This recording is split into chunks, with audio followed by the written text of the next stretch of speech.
नमस्कार, आप देख रहे हैं सत्य हिंदी का शाम 6 बजे का बुलेटिन और मैं हूं आपके साथ कृति सिंह। कॉकरोच जनता पार्टी अब मैदान में तो उतर गई है, लेकिन संस्थापक दीपके के पुराने बयानों की वजह से चारों तरफ से घिरती हुई नजर आ रही है। उधर सुप्रीम कोर्ट ने अडानी के सिंगरौली कोयला प्रोजेक्ट पर रोक लगाने से इनकार कर दिया है, जबकि विनेश फोगाट मामले में दिल्ली हाई कोर्ट ने WFI को फटकार लगाते हुए मातृत्व का सम्मान करने की नसीहत दी है। वहीं अंतर्राष्ट्रीय मोर्चे पर ईरान इसराइल तनाव और अमेरिका में भारतीय कंपनियों के अरबों डॉलर निवेश ने नई बहस छेड़ दी है। इन्हीं खबरों पर इस बुलेटिन में बात करेंगे, लेकिन पहले देख लेते हैं शाम की 5 बड़ी खबरें। राहुल पर पुराने बयान से घिरे CJP संस्थापक दीपके, आम आदमी पार्टी से रिश्तों पर उठे सवाल।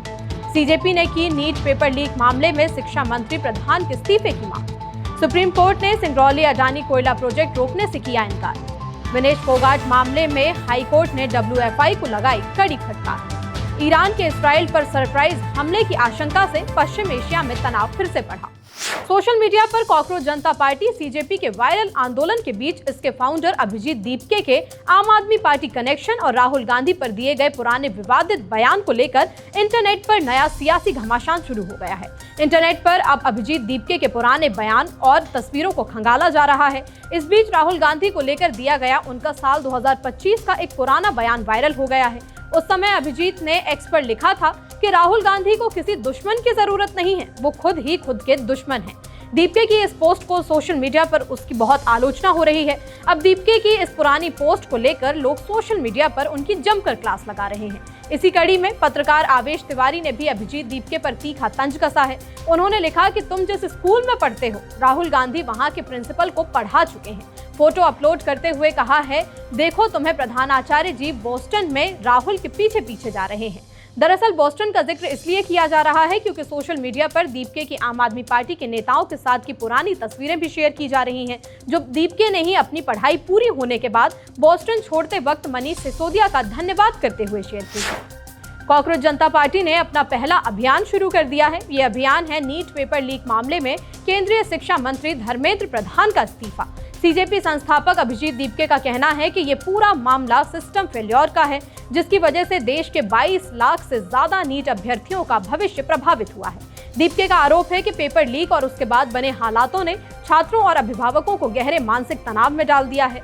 कई छात्रों में चिंता, डिप्रेशन और मानसिक दबाव की स्थिति बताई जा रही है और कुछ मामलों में परीक्षा तनाव से जुड़े गंभीर कदमों की भी चर्चाएं सामने आ रही हैं। दीपके ने कहा कि ये मुद्दा सिर्फ परीक्षा का नहीं, बल्कि शिक्षा व्यवस्था में भरोसे के टूटने का है। उन्होंने दावा किया कि सरकार की ओर से बार बार उठ रहे सवालों के बावजूद अब तक कोई ठोस जवाबदेही तय नहीं की गई है। इसलिए मंत्री का इस्तीफा देना जरूरी है ताकि छात्रों का भरोसा दोबारा से बहाल किया जा सके। कॉकरोच जनता पार्टी को यूथ का समर्थन तो मिल रहा है, लेकिन साथ ही अब ये पार्टी शक के घेरे में भी आने लगी है। वरिष्ठ पत्रकार राजू पारुलकर ने CJP के फॉलोअर्स पर सवाल उठाए। पारुलकर ने फॉलोअर्स का गणित समझाते हुए एक्स पर लिखा कि अगर 4 दिनों में 88 लाख फॉलोअर्स बढ़े तो हर सेकंड लगभग 25 नए फॉलोअर्स जुड़ने चाहिए, जो कि कहीं से भी सच्चाई नहीं लगती। पारुलकर ने चेताया कि चाटुकारों के इस युग में मीडिया, सोशल मीडिया में अचानक सुर्खियां बटोरने वाली कोई भी बात सांप्रदायिक संघ शासन का विरोध कर रही वास्तविक विपक्षी ताकतों से ध्यान भटकाने का एक हथकंडा है। 1.5 दशकों में दूसरी बार इन हथकंडों के झांसे में न आए। मध्य प्रदेश के सिंगरौली जिले में अडानी ग्रुप के कोयला ब्लॉक प्रोजेक्ट को मिली पर्यावरण मंजूरी पर सुप्रीम कोर्ट ने दखल देने से इनकार कर दिया है और याचिका खारिज कर दी है। ये मामला पर्यावरण कार्यकर्ता अजय दुबे की याचिका से जुड़ा हुआ था, जिसमें नेशनल ग्रीन ट्रिब्यूनल यानी NGT के उस फैसले को चुनौती दी गई थी, जिसमें समय सीमा के आधार पर उनकी याचिका खारिज कर दी गई थी। सुनवाई के दौरान सुप्रीम कोर्ट ने सवाल उठाया कि इतनी देरी से याचिका क्यों दाखिल की गई। अदालत ने यह भी माना कि पर्यावरण जैसे गंभीर मुद्दे जरूर महत्वपूर्ण हैं, लेकिन कानून में तय समय सीमा का पालन भी बहुत जरूरी है। याचिकाकर्ता की ओर से कहा गया कि ये प्रोजेक्ट बड़े पैमाने पर पर्यावरण को नुकसान पहुंचा सकता है, जिसमें सिंगरौली क्षेत्र के लाखों पेड़ों की कटाई और हाथियों के प्राकृतिक गलियारों पर असर जैसी चिंताएं भी शामिल हैं। वहीं अडानी समूह की ओर से कोर्ट से याचिका खारिज करने की मांग की गई थी। अंत में अदालत ने कहा कि इस मामले में दखल देने का आधार नहीं बनता और याचिकाकर्ता को अन्य कानूनी विकल्प अपनाने की छूट दी गई। देश की स्टार महिला पहलवान विनेश फोगाट के मामले में दिल्ली हाई कोर्ट में सुनवाई हुई। इस दौरान दिल्ली हाई कोर्ट ने wrestling federation of India WFI को जमकर फटकार लगाई। कोर्ट ने कहा कि खेलों में मातृत्व का सम्मान होना चाहिए और खिलाड़ियों के लिए पुराने और सख्त चयन मानदंडों से हटकर सोचने की जरूरत है। दरअसल मामला उस समय का है जब मैटरनिटी ब्रेक के बाद वापसी कर रही विनेश फोगाट को घरेलू प्रतियोगिताओं में हिस्सा लेने से रोक दिया गया था। WFI ने उन पर अनुशासनहीनता और डोपिंग रोधी नियमों के कथित उल्लंघन का आरोप लगाते हुए कारण बताओ नोटिस जारी किया था और 26 जून 2026 तक किसी भी घरेलू इवेंट में भाग लेने से रोक दिया था। इसके बाद Vinesh national opening ranking tournament और एशियन गेम्स ट्रायल में खेलने की अनुमति के लिए कोर्ट पहुंची थी। अब हाई कोर्ट ने अपने रुख में केंद्र सरकार को निर्देश दिया है कि वो एक विशेषज्ञ समिति बनाए जो विनेश के मामले का मूल्यांकन करे और उनके आगामी ट्रायल में भागीदारी सुनिश्चित करने पर विचार करे। बुलेटिन में आगे अभी और भी खबरें हैं। सपा पार्षद को शपथ न दिलाने पर लखनऊ मेयर की शक्तियां निलंबित। उमर खालिद को हाईकोर्ट से 3 दिन की अंतरिम जमानत। रिपोर्ट में दावा इस्राइल पर सरप्राइज हमला करने की तैयारी में ईरान। अमेरिका में $20 अरब का भारतीय निवेश, राजदूत हुए गदगद। लखनऊ नगर निगम से जुड़ा बड़ा प्रशासनिक विवाद अब हाईकोर्ट तक पहुंच गया है और अदालत ने सख्त रुख अपनाते हुए लखनऊ की मेयर सुषमा खरकवाल की प्रशासनिक और वित्तीय शक्तियों को फिलहाल के लिए निलंबित कर दिया है। मामला समाजवादी पार्टी के पार्षद ललित किशोर तिवारी से जुड़ा हुआ है, जिन्हें करीब 5 महीने तक शपथ नहीं दिलाई गई। इलाहाबाद हाईकोर्ट ने पहले 13 मई को स्पष्ट आदेश दिया था कि 7 दिनों के भीतर शपथ दिलाई जाए, लेकिन इस आदेश का पालन नहीं हुआ। कोर्ट ने सुनवाई में कहा कि बार बार समय और अवसर देने के बावजूद आदेश की अनदेखी की गई और इसके पीछे कोई ठोस कानूनी वजह भी नहीं बताई गई। दरअसल चुनाव ट्रिब्यूनल ने दिसंबर 2025 में वार्ड 73 के परिणाम पलटते हुए ललित किशोर तिवारी को सही निर्वाचित पार्षद घोषित किया था, लेकिन इसके बावजूद उन्हें शपथ नहीं दिलाई गई, जिससे वे नगर निगम की कार्रवाई में शामिल नहीं हो पा रहे थे। हाईकोर्ट ने इसे न्यायिक आदेश की अवहेलना मानते हुए सख्त कदम उठाया और कहा कि अदालत के आदेशों को नजरअंदाज नहीं किया जा सकता। कोर्ट ने चेतावनी दी है कि आगे आदेश का पालन नहीं हुआ तो अवमानना की कार्रवाई भी हो सकती है। 2020 दिल्ली दंगा मामले में UAPA के तहत जेल में बंद पूर्व JNU छात्र नेता उमर खालिद को दिल्ली हाईकोर्ट से राहत मिली है। जस्टिस प्रतिभा M सिंह और जस्टिस मधु जैन की बेंच ने उमर खालिद को 3 दिन की अंतरिम जमानत मंजूर कर दी है। कोर्ट ने आदेश दिया कि उमर खालिद 1 जून 2026 से 3 जून 2026 तक सशर्त जेल से बाहर आ सकेंगे। उमर खालिद ने अदालत में 15 दिन की अंतरिम जमानत की मांग की थी। उन्होंने कहा था कि उनकी मां की 2 जून को सर्जरी होनी है। उन्हें मां की देखभाल करने के लिए परिवार के साथ होना बहुत जरूरी है। इसके अलावा उन्होंने अपने दिवंगत चाचा के अंतिम धार्मिक कार्यक्रम में शामिल होने की भी अनुमति मांगी थी। इससे पहले ट्रायल कोर्ट ने 19 मई को उनकी अंतरिम जमानत याचिका खारिज कर दी थी। निचली अदालत ने कहा था कि जमानत के लिए दिए गए कारण पर्याप्त नहीं है। इसके बाद उमर खालिद ने दिल्ली हाई कोर्ट में इस फैसले की चुनौती दी थी।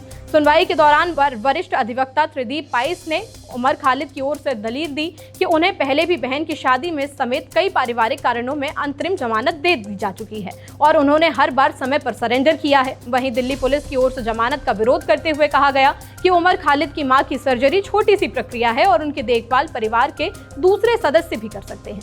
फिलहाल हाईकोर्ट ने सीमित अवधि के लिए राहत देते हुए उमर खालिद को 3 दिन की अंतरिम जमानत मंजूर कर दी है। एक तरफ अमेरिका के साथ ईरान की बातचीत तो चल रही है, लेकिन खबरें ऐसी भी हैं कि ईरान ने अभी हथियार छोड़े नहीं हैं। यरूशलेम पोस्ट की रिपोर्ट के मुताबिक अब की बार ईरान इस्राइल पर सरप्राइज हमला करने की तैयारी में है। दावे किए जा रहे हैं कि इस्राइल की सुरक्षा समीक्षा बैठक में ये चर्चा हुई कि ईरान भविष्य में यरूशलेम और खाड़ी देशों को निशाना बनाकर मिसाइल और ड्रोन हमले की योजना बना सकता है। ये जानकारी कथित तौर पर इंटेलिजेंस अधिकारियों के हवाले से सामने आई है। रिपोर्ट्स के मुताबिक दोनों देशों के बीच सीधे तौर पर कोई भी बातचीत न होना यही दिखाता है कि अभी भी तनाव कम नहीं हुआ है और कभी भी आग फिर से भड़क सकती है।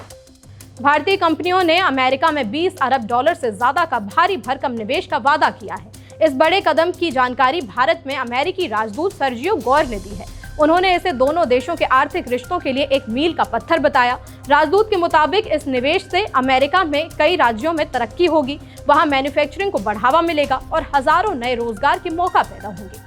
टाटा, रिलायंस, इन्फोसिस और महिंद्रा जैसी दिग्गज कंपनियों ने यह निवेश किया है। सर्जियो गौर ने कहा कि सालाना सेलेक्ट इन्वेस्टमेंट समिट में भारतीय कंपनियों को अमेरिका में $20 अरब से ज्यादा के निवेश का वादा करते देख मुझे बहुत खुशी हुई। $20 अरब कोई छोटी मोटी रकम नहीं है, ये बहुत बड़ा आंकड़ा है। दुनिया भर के सभी दूतावास अमेरिका में निवेश लाने के लिए आपस में मुकाबला करते हैं। हमें इस बात पर गर्व है कि भारत में मौजूद हमारे दूतावास ने अपने भारतीय सहयोगियों के साथ मिलकर पूरी दुनिया में पहला स्थान हासिल किया है। ये वाकई एक शानदार कामयाबी है। मुझे गर्व है कि हमारी दूतावास टीम ने किसी भी अन्य मिशन की तुलना में अमेरिका में सबसे ज्यादा निवेश पहुंचाया है। भारत में जानकारों का कहना है कि भारत से अरबों डॉलर की पूंजी बहकर अमेरिका जा रही है, यानी पैसा विकासशील देशों से अमीर देशों की तरफ जा रहा है। और गौर हमसे कह रहे हैं कि हम इसका जश्न मनाएं। ये अमेरिका की लूट खसोट वाली अर्थव्यवस्था का जीता जागता सबूत है। असल में पूंजी और निवेश की जरूरत भारत को है, अमेरिका को नहीं। यहाँ तो पूरी तरह से उल्टी गंगा बह रही है। कांग्रेस नेता जयराम रमेश ने भारत की विदेश नीति में अमेरिकी दखल को लेकर सरकार पर निशाना साधा। उन्होंने अमेरिकी विदेश मंत्री मार्को रूबियो के बयानों का हवाला देकर गंभीर सवाल खड़े किए। जयराम रमेश के मुताबिक पिछले साल ऑपरेशन सिंदूर रोकने का ऐलान भी रूबियो ने ही किया था। अब वेनेजुएला के राष्ट्रपति के भारत दौरे की जानकारी भी सबसे पहले रूबियो ने ही दी है। हैरान करने वाली बात यह है कि भारत सरकार ने खुद अभी तक इस पर कुछ भी नहीं कहा था। अब पता चला है कि वेनेजुएला के राष्ट्रपति अगले हफ्ते नई दिल्ली में इंटरनेशनल बिग कैट अलायंस की शुरुआत में शामिल होने वाले थे। हालांकि अफ्रीका में इबोला वायरस फैलने की वजह से इस कार्यक्रम को फिलहाल टाल दिया गया है। आखिर अमेरिकी विदेश मंत्री के पिटारे में भारतीय विदेश नीति के लिए और क्या क्या छिपा हुआ है? फिलहाल इस बुलेटिन में इतना ही। देश दुनिया की हर खबर का अपडेट लेकर रात 8 बजे हम फिर से हाजिर होंगे। तब तक के लिए नमस्कार।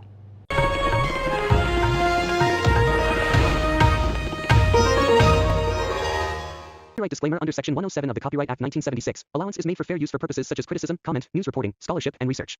Fair use is a use permitted by copyright statute that might otherwise be infringing.